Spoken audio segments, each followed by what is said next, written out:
It's Thursday, May 12th. From inside the WTOP newsroom, this is the DMV Download, presented by Steamfitters Local 602.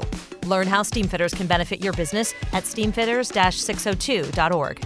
Today, D.C. Police Chief Robert Conti gave a detailed timeline of the Van Ness sniper shooting and what they know about who the shooter was. When I say that so many more people could have been injured or killed by this gunman, that is real. And nursing is difficult to start with. The pandemic has only made it harder. As nurses rally on the National Mall for improved working conditions, we speak with a local nurse in Fairfax about the heightened challenges and risk she faces every day. When you're understaffed, mistakes get made, things get missed, and then who are they going to come after? Thanks for joining us. I'm Megan Cloherty. And I'm Luke Garrett. 3 weeks ago, Raymond Spencer opened fire from a window of his apartment in Van Ness, taking aim at the students inside the Edmund Burke School. 4 people were hurt, and Spencer killed himself as police closed in. Today, we are learning more about what happened on that day from police. So, D.C. Police Chief Robert Conti essentially laid out a timeline for what actually happened during the shooting. And he said it started at 3:18. They got 33 911 calls. An off-duty police officer at the time was the first one to report it. And this thing plays out very quickly, right? Because right away you have at least 4 victims. You might have more. And the response was nearly immediate. Yeah, he filled in a lot of gaps here in this press conference. And what he really told us was that it was so fast and that, people from the community actually helped in pointing out the very place where Raymond Spencer was set up, and that let them set up a perimeter that kind of saved some lives, because he said that police officers obviously rushed to the scene, but if you rush to a scene with someone who has that many guns, it could have gone a lot differently. When I say that so many more people could have been injured or killed by this gunman in the reckless behavior that was displayed here, that is not an understatement, and it's not being dramatic. That is real. As for how they found Spencer, they said that a lot of it came down to those posts he was making online. Apparently, the post started at 3:36, and Luke, he was making these posts on a site. 4chan. So 4chan is a site that is insanely dedicated to free speech and being anonymous, basically. And so it has been a frequent spot for shooters to post their information about their shootings as they're happening. And this is what happened here. I remember I was in the newsroom and I saw someone kind of tweet a video of his literal sniper scope. Yeah. And I reached out to this person on Twitter, and then they gave me the link to the 4chan, and he was live chatting this horrendous thing. And apparently police said that they tracked the IP address and that Spencer really made no attempts to cover up his ID. They immediately found, the apartment building, that he was the leaseholder, and just sort of peeling back the layers. Then they later found that when they got to the apartment, he had a camera that was pointed down the hallway and a monitor in hand so he could watch police as they were responding, which lines up with some of the posts that we know he made on 4chan saying like they're looking in the wrong area, or he was insinuating that he knew where police were and they weren't finding him. And Chief Conti also, shared photos of this room in the Van Ness apartment, the Ava apartment, and shows that, there's a bed, table, and a lot of guns, a lot of firepower, and that tripod setup. Chief Conti also gives searing details of that video he posted from the sniper footage, and it shows that he was tracking students. His firearm, from the scope, it was trained on those young people as they ran across the footbridge. It was about 3 of them, I think, but he's like following along as they start to run when the shots were fired. So, I don't think that we cannot say that at this point that it was not a school shooting. And some of these photos, we'll have them on WTOP.com, but you'll see there were 6 fully assembled weapons just lined up on this desk. Apparently at his apartment in Fairfax County, Virginia, they found 3 weapons that they say were purchased in Virginia. We should talk about the victims here, who have all survived. There was a 12-year-old who Chief Conti said was walking across that bridge and really, was a target of this shooting, was grazed and is okay. A 56-year-old, the retired police officer who was injured and pulled from the scene nearly immediately when his colleagues got there. He's still in the hospital but recovering. A 47-year-old woman who was treated and released. She was the one who was sitting in her car outside the Burke School. And a 63-year-old who was treated and released as well. So it seems like everyone is on the mend.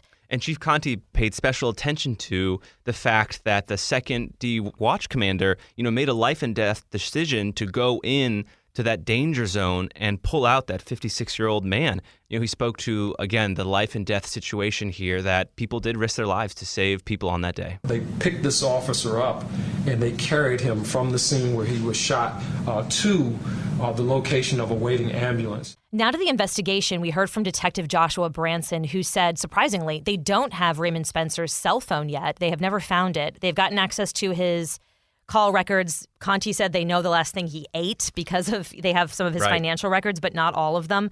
He was in severe credit card debt, had a number of credit cards with $10,000, $8,000 balances that they've tried to find his social circle and haven't found much. This individual, at least for the last year or so, and prior to that, really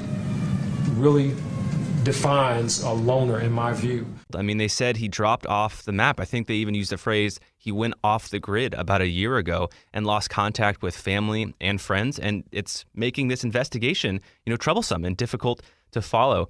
They also pointed to the fact that they had security cam footage of him leaving his Fairfax apartment and going to his DC Ava apartment with a suitcase full of guns.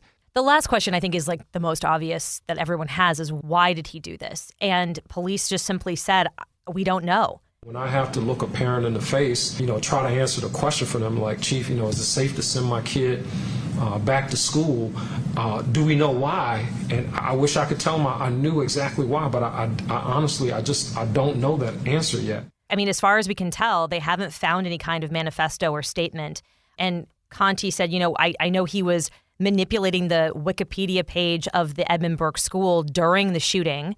I know that he clearly had planned for this with all of the guns that he'd amassed. And he even shared a detail he had a pillow in the bathtub where he ended up taking his life. But Conti suggested that perhaps he was planning on spending a long time there because DC police had set up snipers to try and look for who the shooter was. And, if they had identified him, Conti said he was going to give the word to kill the shooter. So I think given the details we know so far, he didn't leave much of a footprint. No, but, he really did, as you said, Megan, prepare for this. There was so much preparation, which implies some intent, which again begs the big question of why, and we just still don't know yet. And I think we'll be waiting on those money records to see if that gives some sort of trail to that question. After the break, nurses have had one of the toughest jobs, bar none, during this pandemic. A nurse in Fairfax County candidly shares her experience as her colleagues rally on the mall for better working conditions. If you want to save money and grow profits on your next commercial, heating, cooling, HVAC, or refrigeration project, go with the men and women of Steamfitters Local 602. You can trust the experience of its workforce, members who have expertise in heating, air conditioning, refrigeration, and process piping to deliver work that's on time and on budget.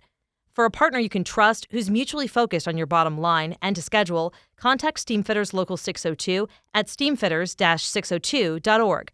That's steamfitters-602.org. Steamfitters Local 602, changing lives. Thanks for listening to the DMV Download podcast. Megan and I do this show all on our own, and we appreciate you making us a part of your day. If you like the show or have a suggestion, let us know by leaving a review or rating the show. Both of those things help us get better and help us grow our audience. Thanks again. Safe staffing saves lives! Safe staffing saves lives! 1,000, if not thousands, of nurses rallied throughout the streets of downtown Washington today on the 202nd anniversary of nursing becoming a profession. Their goal is not to celebrate themselves, but to honor the lives of those lost while caring for others during the pandemic, and to demand better working conditions. Joining us now is a nurse at Fairfax Hospital who has been on the front lines for more than 2 years. She joins us on Zoom, and we should say she prefers we don't use her name so we can really talk candidly about how it's been to be a nurse for the last 2 years, 2.5 years. First of all, thanks for joining us. Tell us about your job, if you can, to describe what it has been like to be a nurse during this pandemic. Yeah, so I work in a intensive care unit, and it's definitely not been a great 2.5 years.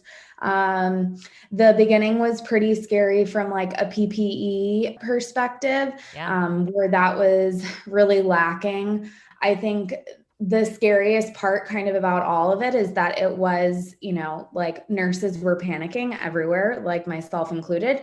And when we would panic and like bring those concerns to like managerial staff, their response was kind of like, well, like this just is the situation. So like everybody needs to learn to be comfortable with it. And that has kind of been the tone. Has it changed at all in the last 2 years? I mean, really? No. Does that surprise you? No. When you really boil it all down, unfortunately, like as passionate as a lot of nurses and physicians are about the jobs that they have, hospitals at the end of the day are businesses. And they operate with a bottom line. And I think that it's really easy when you're not the one who is taking care of these patients to say that it's okay. Just like relax. It's fine. This is what the situation is. It's no big deal. But like you're taking home 10 million a year and you're working from home and like drinking a cappuccino in the morning. And like, I'm taking care of a coughing person who has COVID and is about to be intubated and we don't have enough masks. Like we were using N95s for shifts. When you're supposed to be changing them every certain number of hours if you're exposed. Use. Yeah. Tell me have you gotten COVID or have your colleagues gotten COVID? Yes. The biggest thing is like that we don't get time off for it. So we accrue anywhere between like 6 to 8 hours per pay period. So like per 2 weeks.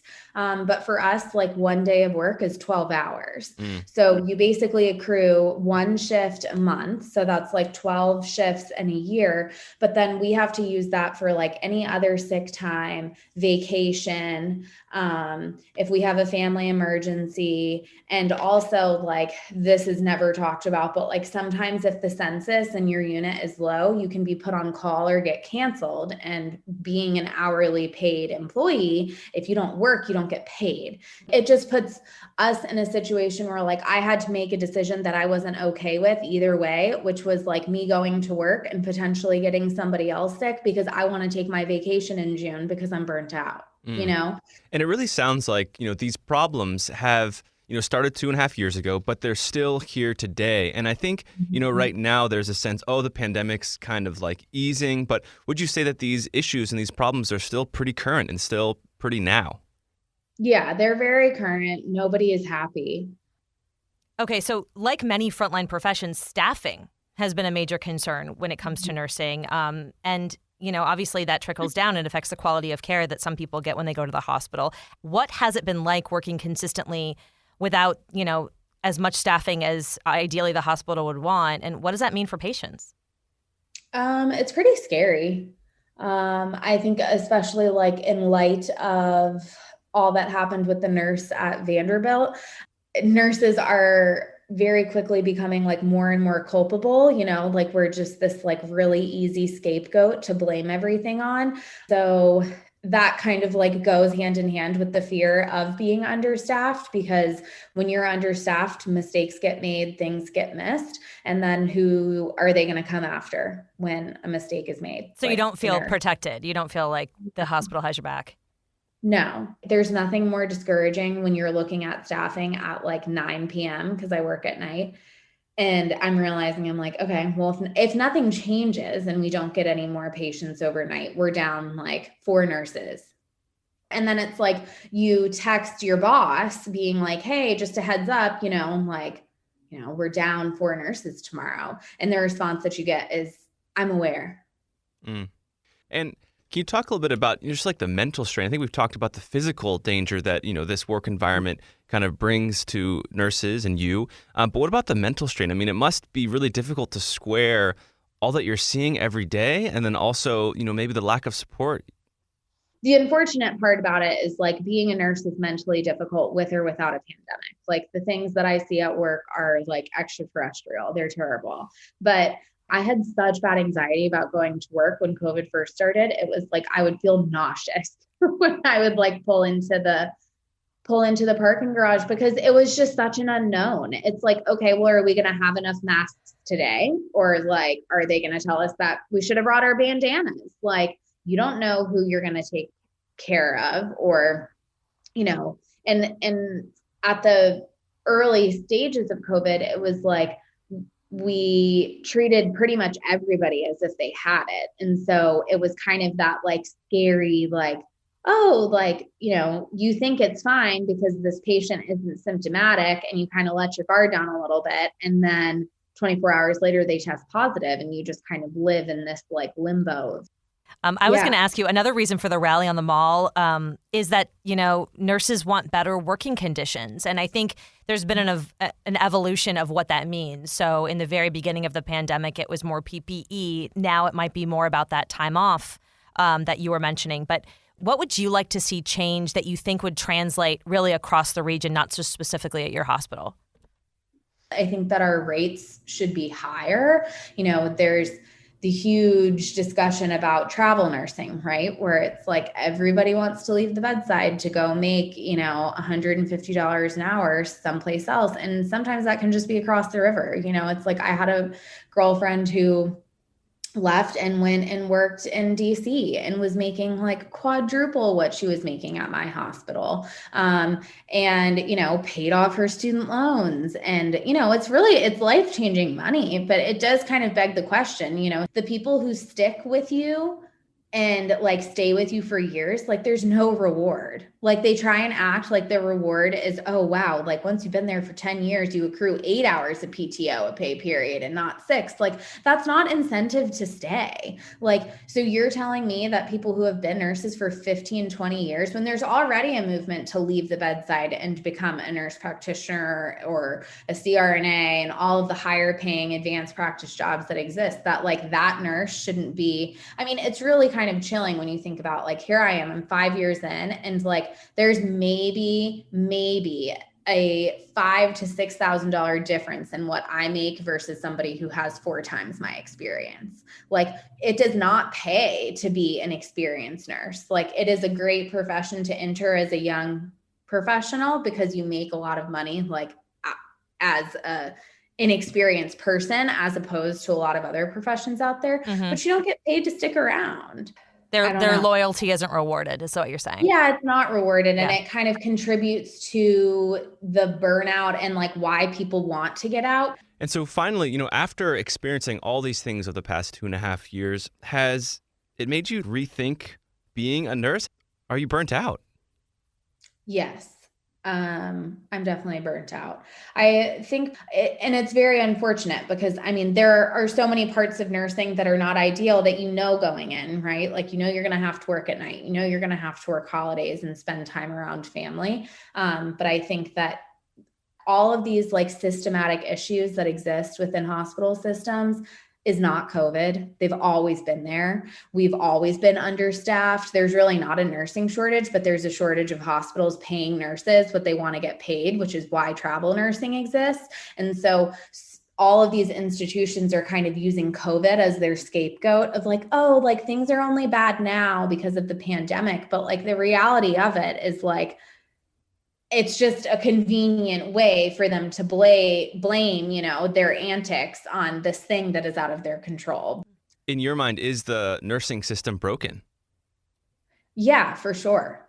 It's very broken. And it'll take and that's the trouble too, is like, I don't know what the answer is because there is no easy fix.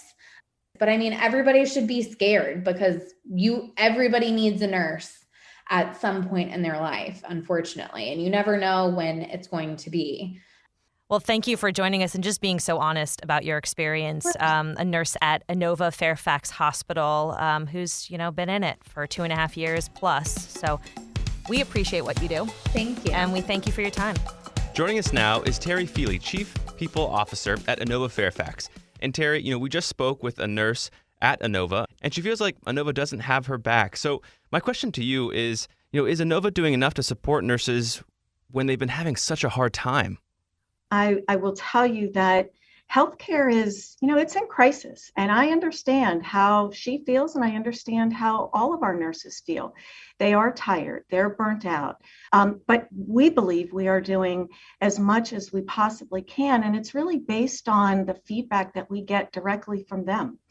We have done a lot over the last few years, not just monetarily, although we have given substantial salary increases over the last couple of years. We've provided our nurses with enhanced shift bonuses because we know how hard it is for them, and they do sometimes have to work extra hours. And most recently, we've done a lot of really, I think, exciting benefits that we've offered to our team members. We have announced a student loan repayment program. We're rolling out now paid parental leave for all of our team members. And again, in terms of helping with their well-being, we're putting in every facility an EAP counselor on site. So those are just a few of the things that we do to support our nurses. Finally, staffing shortages of nurses is not only a problem at Inova or in our region even, it's a nationwide issue. How is this taking a toll on our caregivers, and is there relief on the horizon? Well, we are doing the best that we can, and it is true. There really is a shortage, and everybody is feeling it. We certainly are creating partnerships with all of the local universities, with their nursing schools. We are doubling the amount of new nurses we're hiring. We are working with international nursing agencies to bring international nurses here. And then again, we just continue our very best to recruit all throughout the nation, but it's real, and we're dealing with it every day. Terry Feely, Chief People Officer at Inova Fairfax. Terry, thanks for your time. Thank you so much. And before we go, we have to address the black hole. The black hole in the center of our solar system, the Milky Way. This is a pretty cool thing. This broke today, and they actually got a picture of the black hole for the first time ever, right? Because, I mean, you would assume they're pretty difficult to photograph. Yep. Yeah, they are. Yeah, actually, I learned about this way back when I was a physics student in college. I actually got a degree in physics, but here I am as a journalist. Anyway, more on that later. But yeah, black holes, really are some of the most powerful things in the universe. They're so powerful that they can pull in light and matter. And everyone knows light moves fast. They can pull that in. They warp space and time. They're incredible. And it's been really difficult to get a photo of them because they eat light, and you need light for a photo. You look at this thing and it almost looks like it's glowing. Kind of like a thermal photo kind of deal. Yeah. Almost looks like a sun. It does. It's interesting. And it's in the Sagittarius part of our sky, which is also an interesting little fact. And, the reason we're able to take photos of it is because there's so much pressure going down into this black hole. It's pulling in stars. It's pulling in all this stuff that this pressure builds up, and some of it just ekes out. Some of this light and some of this matter just boom. And so it does what? It ekes out. That's the sound. That's a scientific sound right there, folks. And it's really cool. So go check it out. It's on WTOP's website. It looks like a thermal donut, and it's cool. It's significant. It really tempts you to ask, how'd that start? How'd that black hole get created? And we just don't know. Our physics major here is geeking out, but when you see the picture, you will too. That'll do it for us today. Thanks for joining us for the DMV Download, sponsored by Steamfitters Local 602. Our managing editor is Craig Schwab, and our music is by Real World. Give us a review and rate the show if you get the chance, and follow us on social media where we post content every day. You'll see behind the scenes. It's pretty cool. You can find out more about the show on dmvdownload.com, and you can also become one of our VIP listeners there. The DMV Download is a product of WTOP News. Listen on 103.5 FM in the D.C. area, 107.7 FM in Virginia, 103.9 FM in Frederick, online at WTOP.com, and on the WTOP News app. Have a great night, guys.